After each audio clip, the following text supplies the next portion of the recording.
The youth of today is the leader of tomorrow. The youth is the hope. Don't let it pass away in sorrow. Hello to all. My name is Tanvi Arora, age 16, and today I'll be discussing how social media can be used productively by the youth. Social media is a quite wide-ranging term. It's not confined to the boundaries of posting pictures or sharing funny stories on various platforms. It is something that we as youth fail to understand the increased productivity it can offer. The power is in your hands. Literally in your hands. And no, studies are not the only productive way of using social media correctly. So here are some unique ways in which social media can result in increased productivity. Number 1. Being self-employed. Don't use social media to impress people. Use it to impact people. Using social media to create wealth or make money is one way unemployment in the country can be reduced, considering that some bloggers like Millennial Boss already made more than $1,500 every month through his blogs. Most young people in the country fancy using social media but do not realize they could use it to grow economically. So next time, maybe you don't have to ask for pocket money from your dad. Number 2. Connecting with people.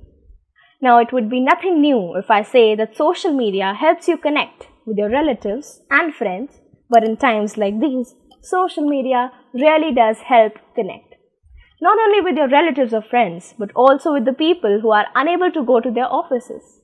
The pandemic has restricted everyone to be in their homes, but social media is limitless.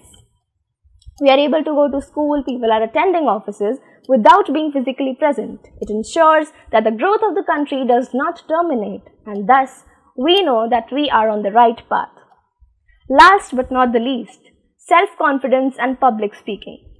If you can speak, you can influence. If you can influence, you can change lives. Sharing thoughts or views through tweets, blogs, etc. encourage your child to express themselves.